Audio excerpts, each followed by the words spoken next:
Mga panukalang nakatuon sa pagpapalago at pagpapagaan sa buhay ng mga kababayan nating nasa laylayan. Yan ang malalimang tinalakay ng isang komite sa Kamara. Ang detalye ihahatid ni Faith Santiago live mula sa Batasang Pambansa. Faith? Nudge tinalakay sa komite ang substitute bill ng House Bill number 7452 o ang National Recovery and Acceleration Program Act.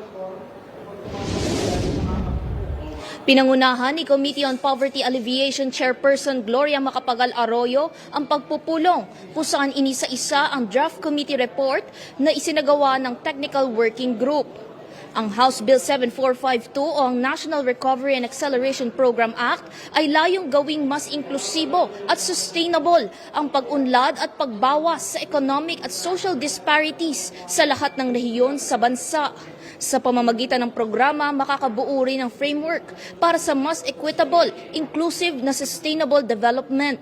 Mas magiging inklusibo rin ang paglago sa buhay ng mga Pilipinong nasa ilang probinsya na nakapagtala ng highest poverty incident at highest magnitude of population batay sa Philippine Statistics Authority.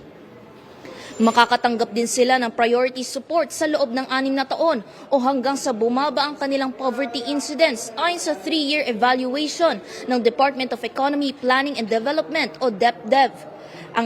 Ang National Recovery and Acceleration Program ay iaayon sa National and Local Poverty Reduction Programs. Samantala, tinalakay din kung sino sa pagitan ng DepDev o National Anti-Poverty Commission o NAPC ang uupo bilang lead implementing agency. My main aim po was for the poor provinces to be included in the plans of DepDev. And not necessarily that DepDev will implement the program, but yes, correct. Because I observed that Okay. NAPC does not have access to many programs that Oh, but this DepDev this has. bill will give it the power to monitor at least, because the programs will still be implemented by the implementing agencies, but overseen by NAPC.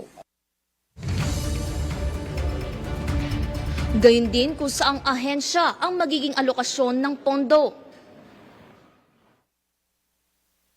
To fund all programs and projects, I have a problem with that because DepDev is not an implementing agency.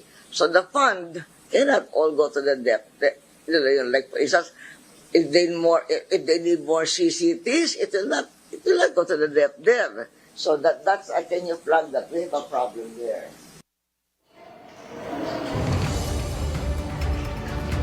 Nudge sa kasalukuyan itong substitute bill ng House Bill number 7452 ay nasa preliminary approval na at inaasahan na lang ang iba pang mga komento mula sa mga miyembro ng komite, gayon din ang position papers mula sa DepDev, DBM at NAPC upang tuluyan ng umusad. Nudge.